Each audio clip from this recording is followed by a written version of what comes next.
Call to order the regular board meeting for Pleasantdale School District 107 Board of Education at 6 p.m. on November 19, 2025. Can we have a roll call, please? Mr. Braca? Here. Mrs. Lenzen? Here. Mr. Nash? Here. Mr. Walters? Mrs. Walters? Oh, here. Mr. Zona? Here. Mr. Mason? Here. Mrs. Marchiano? Here.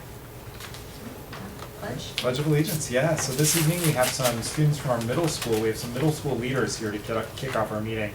I'm going to turn it over to our assistant principal, Maura Raleigh, to introduce our pledge sayers and give us a little bit more information about some of their leadership activities.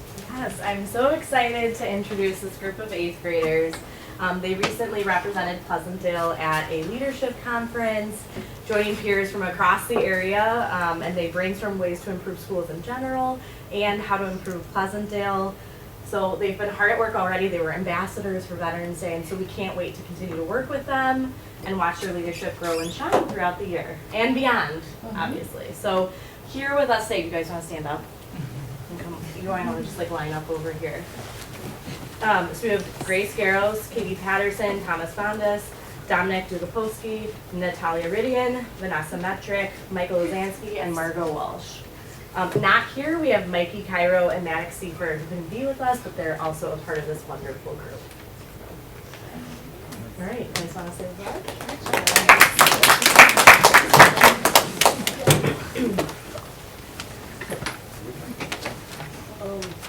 I pledge allegiance to the flag of the United States of America and to the republic for which it stands, one nation, under God, indivisible, with liberty and justice for all. Congratulations, guys. Thank you so much. Thanks for representing Pleasantdale. How are students selected? Teacher selections.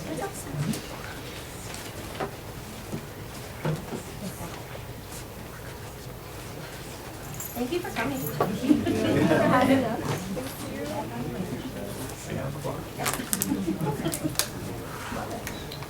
Yeah, we do have some brag boards. So our brag boards fit well with our following agenda item, which is board member recognition. But our brag boards they feature banners from each school that include a thank you message from our students to our 7 board member volunteers. So again, we had our art teachers work with our students and give John Hancock signature there for each child, and really appreciate the work that you guys do on their behalf. So as we jump into our board recognition, we want to recognize the efforts of nearly 6,000 board members across the state. November 15th is designated School Board Members Appreciation Day in Illinois. Our Board of Education members serve on a volunteer basis to better our community. We have a few treats to show you our appreciation. On behalf of the children and families of Pleasantdale School District 107, I'd like to recognize and thank our 7 Board of Education members. Speaking personally, I'm honored to work with the 7 individuals that know the great schools equal great communities and are willing to make the tough decisions on behalf of our students and families. So thank you for everything that you guys do. It's a thankless job, but thank you. You get cookies. And you get a cookie, a blue ribbon cookie, and a district branded cookie. Thanks, Dave. It's a privilege to serve on this board. You guys are amazing. My fellow board members. Give yourself a pat on the back there. Okay, next is item 4, open forum. Please know that all individuals addressing the board will be afforded 3 minutes. We will also limit to 15 minutes on any one topic, and we'll take the green forms in the order they were received. The green forms are out in the hallway. If you have a question, we will acknowledge all who have completed the green forms in the minutes of this meeting. Any questions addressed to the board will be answered by the administration within 48 hours. Additionally, for clarification and to ensure your specific questions are answered, we request that all questions be submitted in writing on the green forms. Looks like we have 1 green form. Do you want to approach the podium?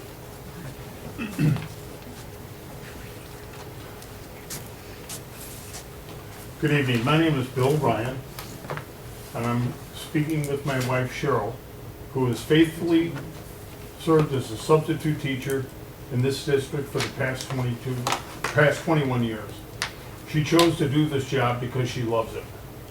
She devoted 2 decades to the district and its students. The way her service has been dismissed and her reputation attacked is not only unfair, it's heartbreaking. Recently, she was accused of endangering a student by allowing them to get on the bus when he was supposed to be picked up.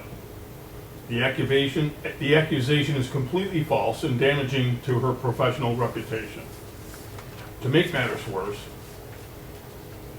she was notified by her personal email to come in and meet with the superintendent. She replied that she was home right now and would be happy to speak. That request was dismissed. He refused, saying he didn't have the time, and insisted that she come in person before she were to take her next school assignment. The morning of the meeting, she dropped me off for chemotherapy and went straight to the office, only to be humiliated when she discovered that the 23 assignments she had accepted were canceled. This happened while she was in the parking lot outside. During the meeting, the superintendent wouldn't even let her defend herself, and he had already made his decision up. He'd already made his decision to dismiss her by canceling her appointment, her classwork. I'm sorry. This isn't leadership. This is bullying, and over the past several years, Cheryl has been pulled from assigned classrooms multiple times to cover for other substitutes who were struggling. The pattern is clear. Leadership prioritizes simply filling the classrooms over ensuring competent instruction. In the building, the mantra is, she hears it over and over, it's just a warm body, an extra set of eyes. That's how substitutes are viewed, not as professionals, but as placeholders. This hurts morale and undermines education. The pattern of poor leadership affects the entire district. There is a serious shortage of substitutes, and instead of addressing the reasons why this shortage persists, it's due to a lack of respect, inconsistent communication, and unfair treatment. The administration drives away the very people who are willing to help. The district is struggling every single day to staff the classrooms. The principal has publicly stated she would never allow specials like art, PE, music, or Spanish to be canceled due to sub shortages. Yet the very Monday after she was let go, an art class was canceled. She's documented 5 instances in the past year alone when specials were canceled due to a lack of substitutes, despite assurance it would never happen and the principal would step in and teach those Mr. classes. Ryan, you've hit your 3 minutes, if you can finish. Okay. Good evening, I'm Cheryl Ryan. Once again, leadership says one thing and does another. Good substitutes don't leave districts when they're valued. They leave when they're disrespected, dismissed, and blamed. The culture of this building has become toxic. This pattern of poor leadership affects the entire district. Gossip spreads through the hall. The school secretary, who has a propensity for gossip and exaggeration, frequently listens in on conversation, twists details before reporting them to the admin, who then acts on incomplete or false information.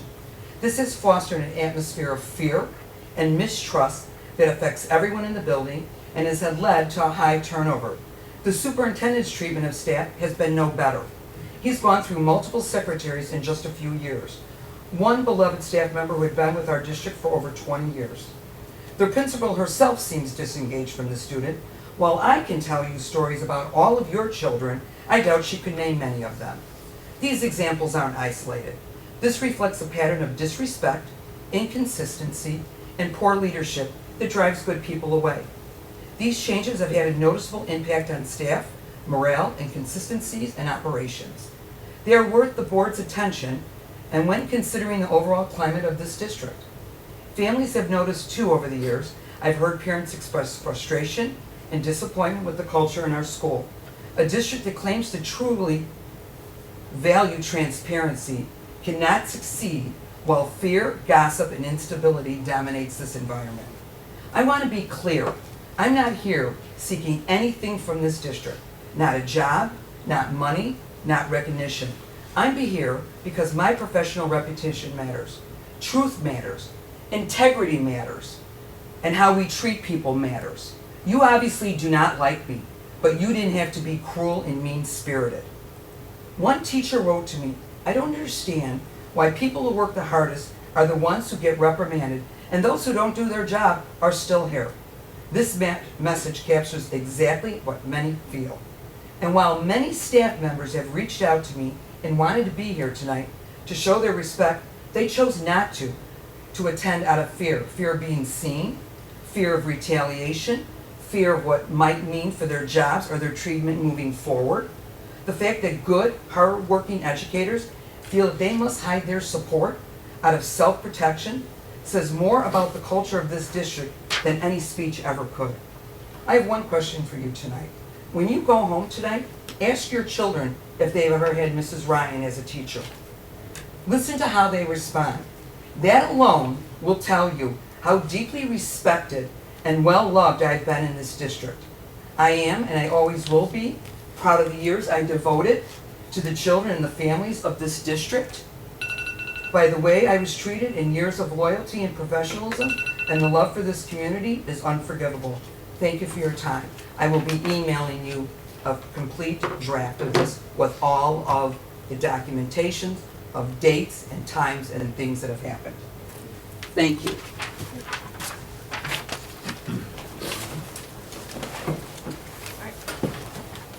Item 5, moving on to the consent agenda, which consists of the following. 5A, approve regular meeting minutes for the October 15th, 2025 meeting. 5B, approve closed session meeting minutes for October 15th, 2025. 5C, approve payment of the October payroll and November warrants. Jason was our checker. It's okay. Thanks, Jason. 5D, approve November 2025 personnel report. 5E, approve finance section 4 board policies. And 5F, the Illinois School Maintenance Project Grant. Can I get a motion to approve the consent agenda as presented? So moved. Mr. Bowden? Yes. Mrs. Linton? Here. Yes. Mr. Nash? Yes. Mrs. Walters? Yes. Mr. Zona? Yes. Mr. Mason? Yes. And Mrs. Marchione? Yes. All right, next we'll move into item 6, reports and discussion items. All right. So on November 4th, the Finance Advisory Team met to discuss the 5-year financial projections. In attendance were Charles Zona, Sean Mason, Griffin Sontag, and myself. I'm going to turn it over to Charles to provide a little bit more information on the meeting. All right, yeah, Griffin presented a very nice synopsis presentation as usual. Yeah, I just have some notes here that Sean and I took during the meeting. This is an annual 5-year financial projection to support the annual budget planning and long-term decision-making. And the projections, which they are projections, help ensure the district can continue to provide excellent programs, maintain safe and updated facilities, and operate responsibly. So you guys have all seen this. It's got like this 5cast software, and you put in these assumptions, and you can play around with them, and it shows the the expenses and the fund balance, etc. And this particular year, or 5 years actually, since we have just done the teacher negotiation, the contract, those are not assumptions anymore. We know what those are going to be. So that was nice to have. So Griffin puts together a very basic scenario, a conservative scenario, and like a stress test scenario, and they all came back out to 2031. Yeah, 2031. 5 years. So that all looked good. There were let's see here, like facilities allocation between 200 and 400,000 annually, and some of the scenarios include these capital improvement projects, of which Griffin supplied a list here, and I'll just go through them. Fire alarm panel replacement at both schools, completion of classroom furniture purchases at both schools, the middle school art room and furniture upgrades, bathroom renovations at both schools. PMS gym, south gym floor, Yeah, the refresh. that's gonna be refreshed. Yeah, I mean, it's part of a phased process, yeah. Okay. Windows, bleachers, floor, etc. The elementary school gym floor is gonna be replaced, and district office and other smaller middle school roof replacements, and the middle school recess play area improvements. So overall, the district's financial outlook remains strong and sustainable. The district will continue to focus on responsible budgeting, staffing, and facility planning to support high-quality learning environments and long-term fiscal health. And let's see here, Griffin had this phrase he used a couple times I wrote down: must always be thoughtful and make necessary adjustments when needed. So. Is that your quote? I know, I was No. like, I thought he was going in for a quote. Trademark Griffin Sontag. As a wise man once said. Right. Yes. So yeah, I mean, everything looked great. We're in good shape, and we have, some nice projects on the horizon. Yeah, I know. We've been constantly putting it off because we've got some other priorities, but yes, yeah, the carpet is. So out of that list, which is like the largest of the projects? Would it be the recess area? Private Would you say? recess area. Probably. Yeah, Okay. probably.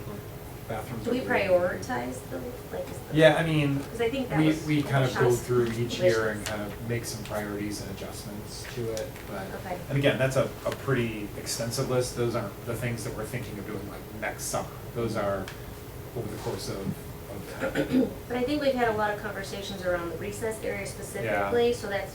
priority. Yeah, when we do finally address the recess area, we do want it to be like the final Gotcha. solution, right? That Not makes sense, necessarily okay. like, let's A do big- a little oh, bit, and okay. you know what I mean? Or well, let's do this, and then we gotta pull all that out and do something else, because, you know what I mean? We want Yeah. it to really be a really good solution. Got it, And okay. there's still some things in flux. so. Gotcha, okay. And Griffin also said, like, things that fall into the nice to have category, if need be, could be slowed down a little bit. Oh, And like the ones. put off for a bit if need be, so Got it. there's always that option, so. Was there any discussion about like creating that second exit at the elementary school? We didn't talk about that at the meeting, but we have worked with our architect a bit to do some rough drawings of what that could look like. Cool. Sean, any, nothing to add? Cool. Thank you guys for attending. Mhm. Sure. And for the summary. Awesome. Did you say it was fun? Yeah. Okay. That's why we like Charles on the That board. was nice. It's fun. All right. Proposed tax levy. Each year, the district levies the taxpayers to raise funds to operate our district. As part of this process, we provide the board and the public with a preliminary tax levy presentation before the official hearing in December. At this point, I'll turn it over to Griffin Sontag to go over the numbers for the board. All right, 2025 proposed tax levy. Thank you for a great summary there with everything. I do want to be that business person though that always kind of cautions everyone that there is a limited amount of money. We need to be thoughtful about that, and there are other factors across the state and some of the revenue streams, federal government, one of them, that the money coming in is kind of, we need to be thoughtful as we go forward. So I think that's the wants versus the needs with some of the facility stuff. And we might just have to slow a few things down, and we'll work with the facilities committee to help prioritize those things, and also to reestablish our next 5-year, because really next year we're kind of at the end of their list, and we should look out another 5 years and prioritize and then plan for that and going forward. So, but the proposed tax levy, this was very similar to last year with just some updated numbers. There's a couple of new things, so 2 public acts I want to make sure I highlight, that one's newer this year, kind of specifically that I'm highlighting, and one we saw last year, but I'll just explain it a little bit more.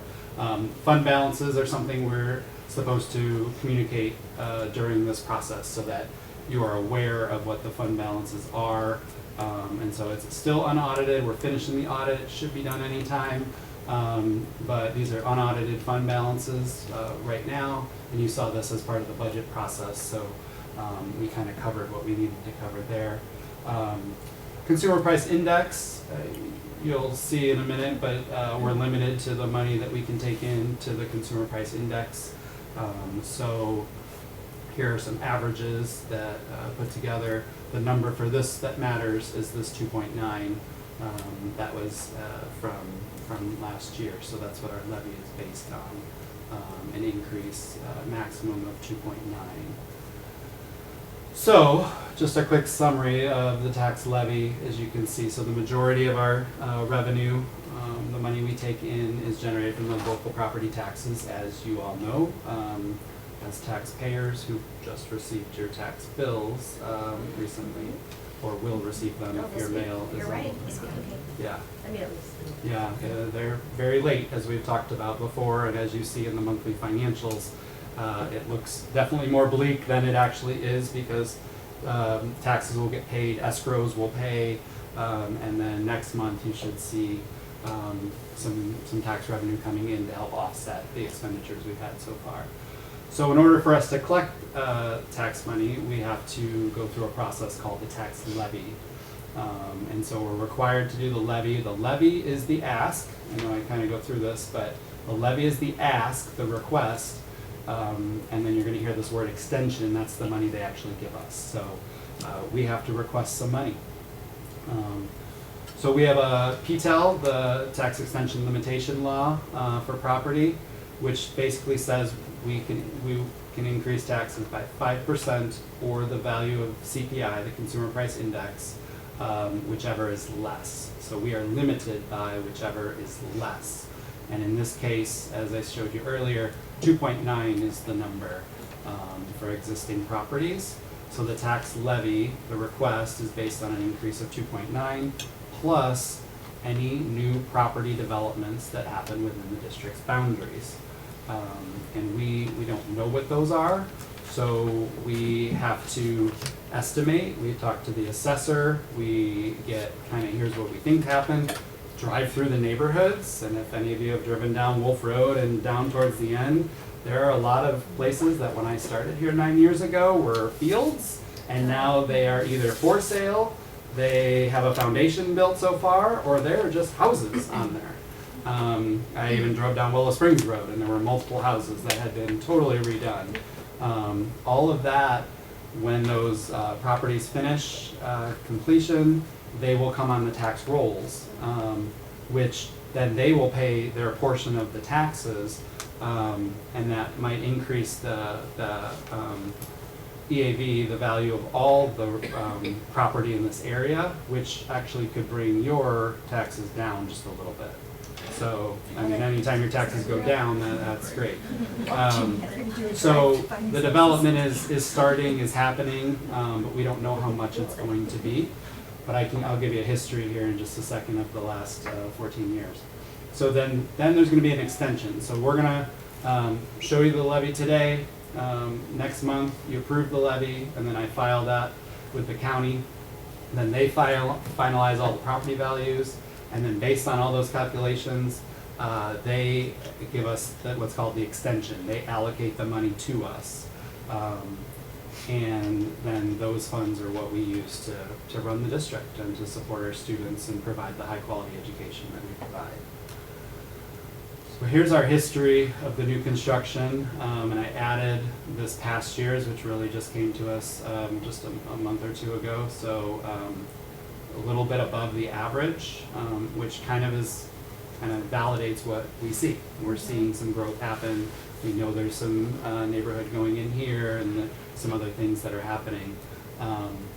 But still the outlier is back from 11 where, the big village center. Yeah, the mall. Yeah, the mall came on the rolls. So a good average right around just over 4 million. So when I run my scenarios, even for the forecast, I used about 4 million as the number. it doesn't impact it too much if it was 5 million a year or 6 million a year. But when I run the levy, I go all the way up to about 35 million, which will never happen, to make sure that we're capturing all the money that we're able to capture. So one more thing, Public Act, this is the reserve reduction plan. Again, just showing you, this one's a little unique in that we basically, these three funds, the state designates as operation funds, and we have to make sure that our cash balance is not 2.5 times what our average expenditures are. So for us, going back to these last fiscal years, and then the unaudited still, since we're gonna get the audit soon, our cash reserves were about 15.2 million right here, and our average spend was 16.5. So when you do that ratio, you end up with, we're just under 1, so about 0.925. Another way of saying that is, if we didn't get those tax dollars in we could go just under a year's worth of spending without the tax dollars that are there. So we've talked before about if you're over 2.5, which some districts are, you have to then fill out a plan of how you're going to reduce because the state has said, I as a taxpayer, not here, but as a taxpayer would say, that is too much in reserves. We want to have some reserves because of years like this where the money didn't come in, so we dip down, but 2.5 times is just too much unless you're saving for a project or something else, but which you could talk about in your reduction plan. We don't have to do a reduction plan. We're right around 100%, right around 1 year, and that's a really good number to be at right now. So the levy, and I'll give you, you'll see some big percentage swings, and that's just balancing fund balances, so nothing to worry about there. But basically, I give you last year's extension, the money that's going to come in this year, and then the levy, my proposed levy. You can see the ed fund, probably the largest increase, with our new teacher's contract. We are validating the professionals that we have and going to pay them more and attract and retain people. So that's a big chunk is going into there, which it does every year, because you can see the percent change is only 5.5%, even though we're only asking for 4.95. O&M, we're going to go down a little bit in O&M. And no real reason, just because we got to reallocate some money and we have some fund balances that we need to bring down. One in particular is IMRF, levying very small, and it's a small fund to begin with, but levying less in the IMRF because I want to bring that fund balance down overall. Transportation, you may remember, I guess it's been 4 years ago now, we levied only $1 in transportation because we were so high in transportation. Now we've kind of gone a little low, and with the new contract with the bus company, this first year is a little bit larger expenditure. We're going to bump that up quite a bit, and then we'll get to level that out. Working cash, we've saved up some cash to use for some projects. And so we're going to go down in that area to help pay for some of the other that have to go up. These were just kind of the standard 4.9 increase that was happening. Same life safety, we're going to be spending out of that, but we have a decent fund balance there. And then special education, we bumped that up to just the 4.9, so we'll continue to. Special education, as you remember, it gets combined with education funds, so those go together with what we're doing. So in the end, the extension we got was 15.6. We're going to ask in the operatings, not including our bonds, we're going to ask for 16.37, which is a 4.5% increase. And we do, again, we're only going to get 2.9 plus the new construction, but we want to ask for all of that in case there's some other, blip, some discrepancy, something big that shows up on our construction rolls. So we know we're not going to get that much money.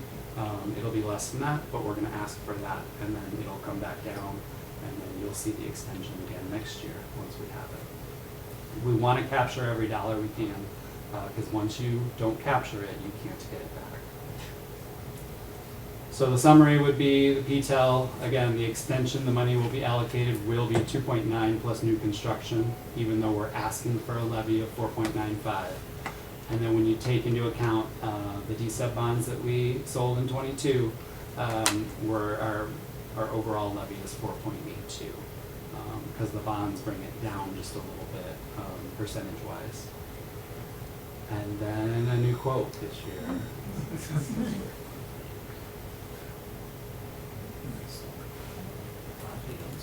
Anyone have any questions for her? I think we're becoming pretty savvy with this. You are. That's great. That's why I can take out last year's and kind of just update the numbers and then say, I see colleagues have lists of definitions and all these things, and I'm like, well, I think you guys got it. And you support kind of the recommendation. So, all right. Thank you. Thank you. All right, moving on, yes. All right, community engagement as the board considers. Oh, so sorry, I'm do sorry. we need to approve the proposed text? Oh, I'm sorry. The recommendation? Secretary, no big deal. So, can we have a motion to approve the proposed 2025 tax levy and authorize the publication of the public hearing notice? So moved. Second. Mr. Bracco? Yes. Mrs. Munson? Yes. Mr. Nash? Yes. Mrs. Walters? Yes. Mr. Zona? Yes. Mr. Mason? Yes. Mrs. Marshall? Yes. Okay, thank you for that. Sure, sorry to interrupt you. As the board considers the 5 priorities that were identified and then reaffirmed in April, we will be engaging in the community to develop a plan to best meet our needs. I look forward to sharing more about that process right now. So let me just go get myself set up here.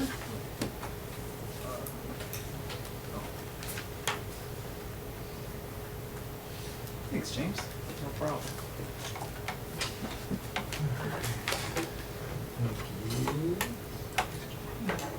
All right, yeah, so I'm excited to share a little bit about this community engagement process that we're looking forward to. So again, just a little bit of background. The goal of community engagement is to involve a large number of people throughout the community to really hear multiple voices. We want to have that meaningful dialogue. We want to try and create consensus, right? And consensus isn't everybody is 100% on board with every idea that ever comes up. Consensus is kind of, if you ever done those fist of fives at work, I can live with it, or I like it, or I can't live with it, And so we're looking for those 3s and 4s when it comes to consensus. 5s would be great. 3s and 4s are things that we can live with. And then you want to continue to have ongoing two-way communication with the community as you consider options to address those priorities.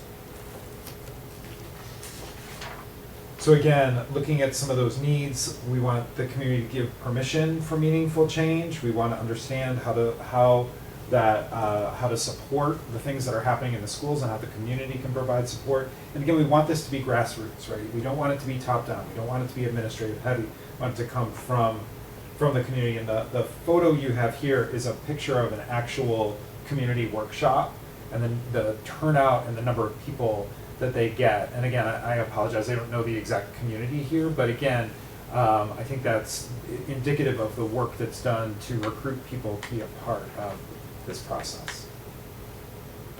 So I especially love this slide because it reminds me of our strategic roadmap, and I love talking about our strategic roadmap. So if you need to fall asleep, just let me know and I can start talking. But again, we start by looking at those priorities, which is kind of the board charge to address those priorities and those issues. We create a facilitating team, and I'm going to go into each one of these issues a little bit more as I go through the presentation. This is kind of the high level overview.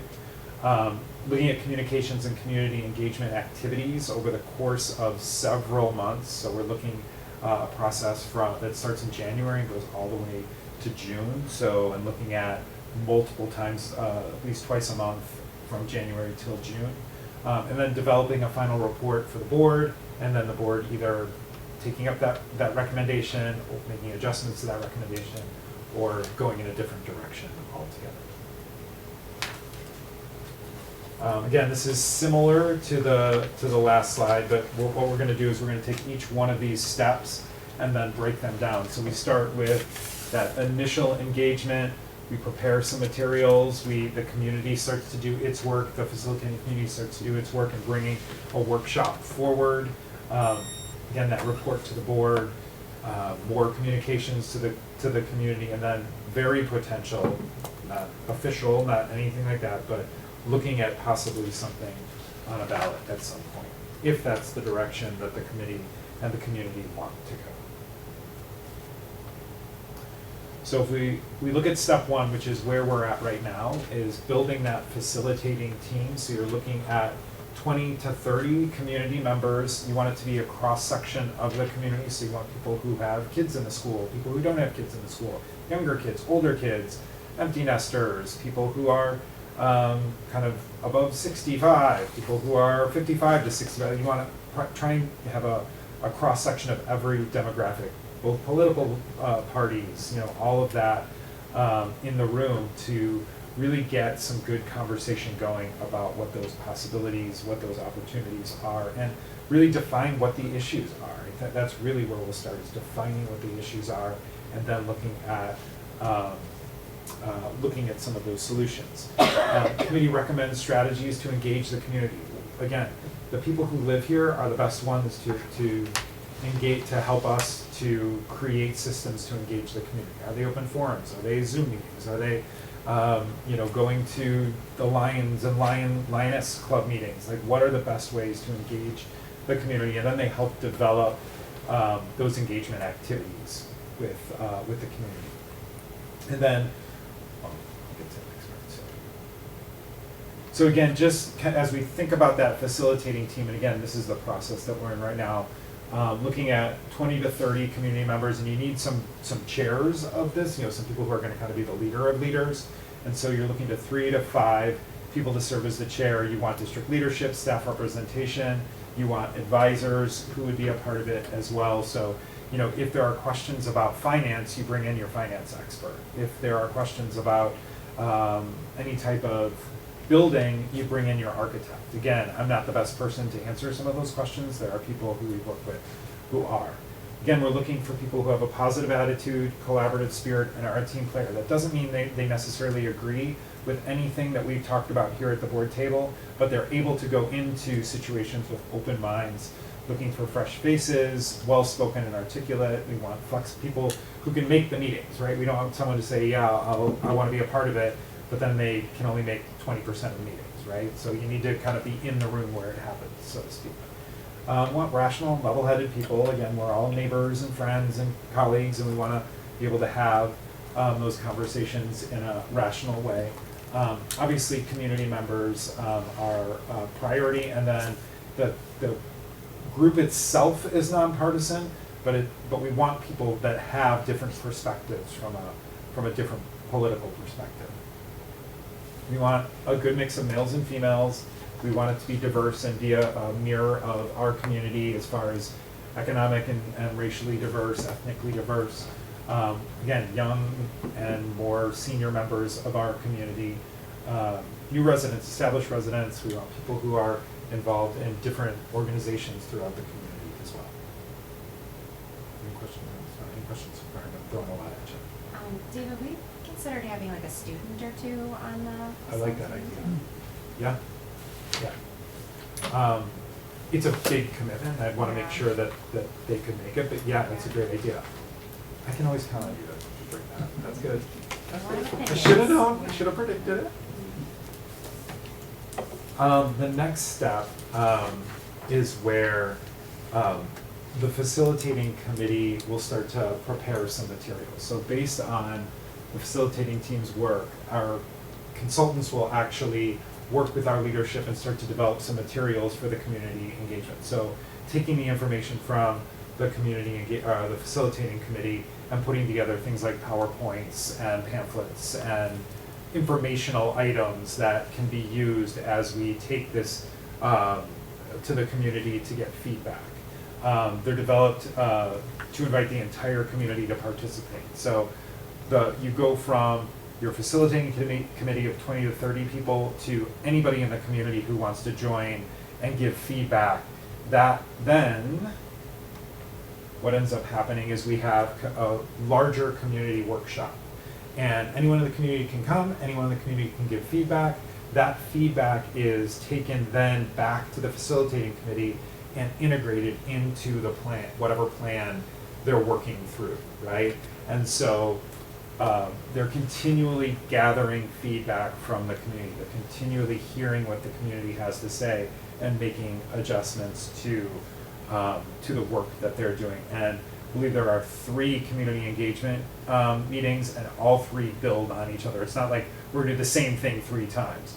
We're gonna have the facilitating team has their plan, they bring it to the workshop gives us feedback, we make adjustments, we bring the adjusted plan back, more feedback, more adjustments, 3rd time, more feedback, more adjustments.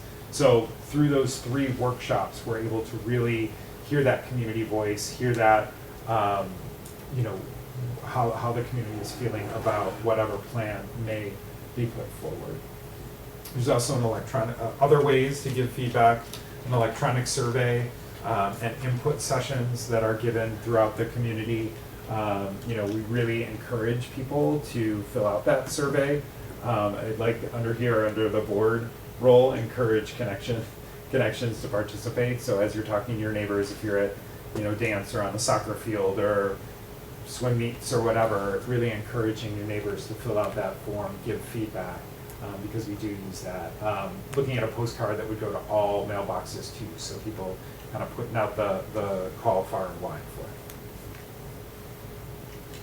And then all of that is taken in a report, is put together, and then brought to the board for consideration.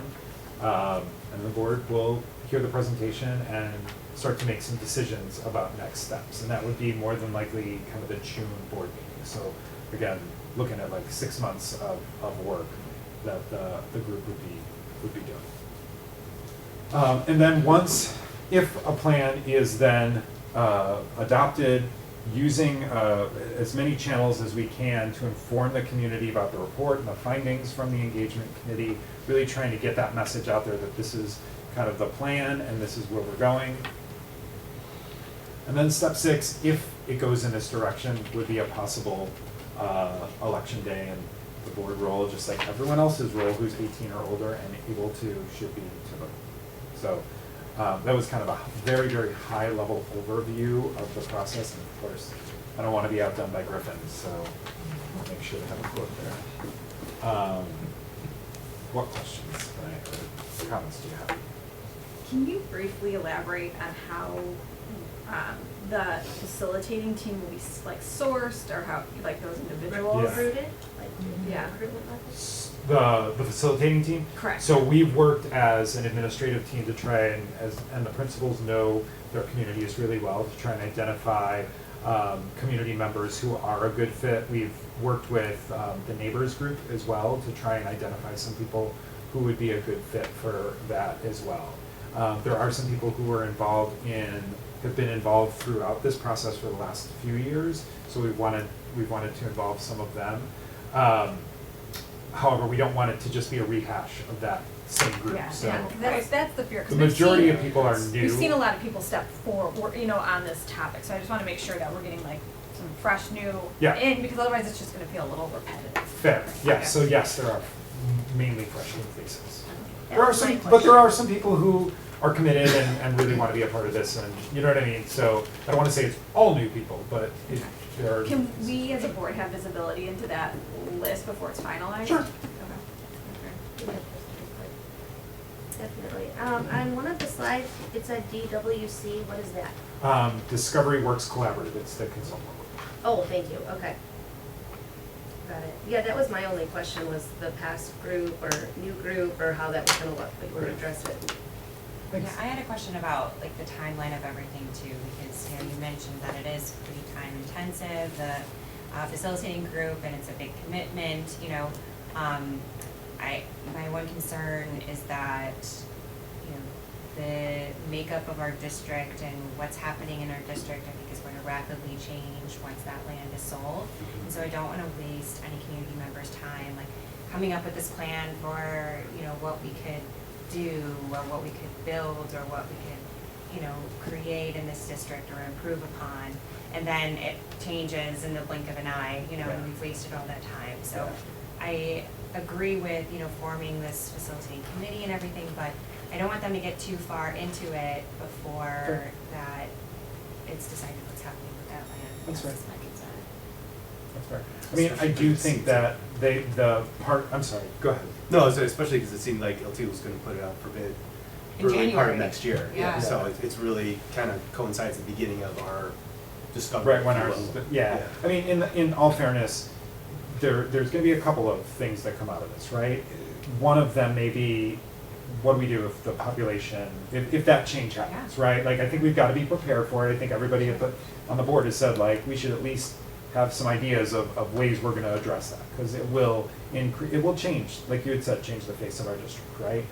On top of that, though, what may come out of this are other things that the community wants in regards to our school that may or may not necessarily be related to increased population. Things like, what do we want the play area at the middle school to look like? How do we want that second exit to function, you know, at the middle school? And I think those are still valuable conversations for this group to have. Yeah, I agree. I just don't want them to be working or, you know, operating on these contingencies and saying, well, if this, then this, and Yeah. this, then this. I mean, there's always a little bit of speculation, right? Sure, But, absolutely. but at the end of the day, Yes. yeah. Right. That's a huge factor, you Well, know? but the hope is that that process that LT goes through kind of coincides somewhat with our Absolutely. timeline. Hopefully, Correct. as we get into March, April, May, we have, Helps you know, drive the direction. we should have some better understanding hopefully about what's gonna happen, but I think your point's well taken. Yeah, but by May, they'd already been meeting for 5 months, you know what I mean, with this timeline. So like if the property, I don't know when the property will be sold or like how long if they put it out to bid in January, for example, like what's that They have timeline? 60 days to accept a bid.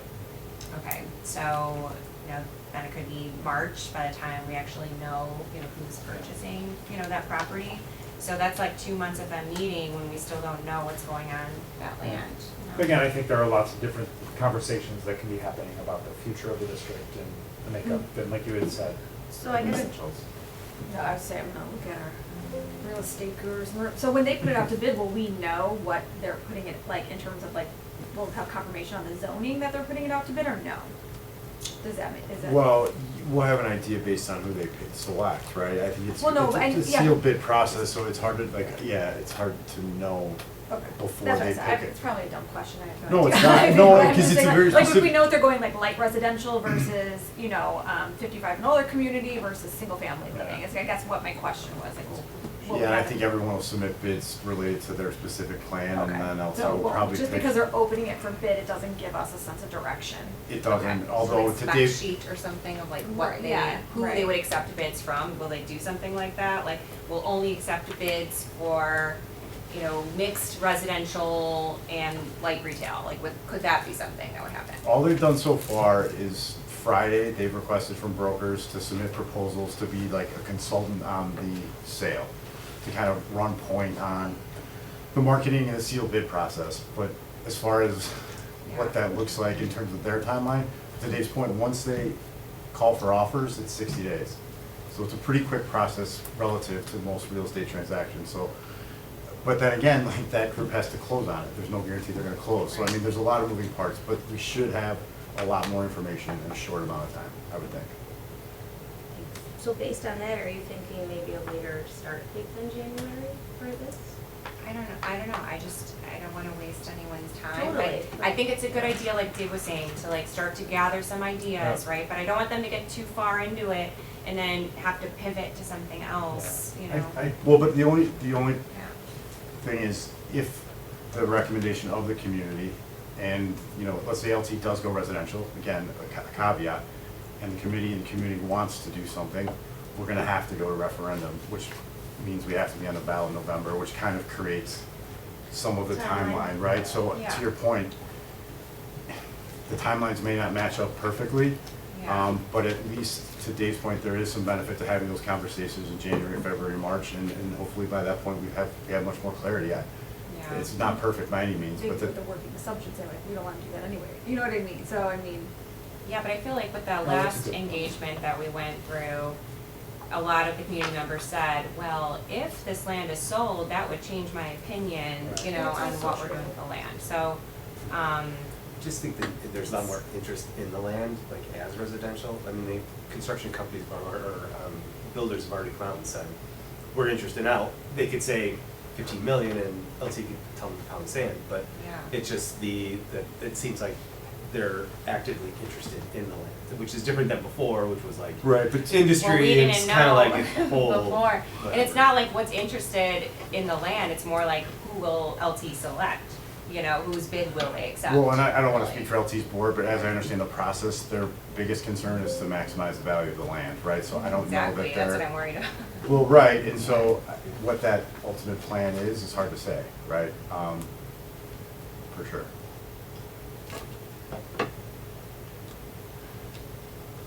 Just wanted to voice my Thank you. concern. And our community has spoken up against, right, that, and that same narrative will continue. Yeah. Yeah, I just wanna make sure we're not, you know, repeating things that we did in the past and being respectful of everyone's time, that's all. anything else? I dig it.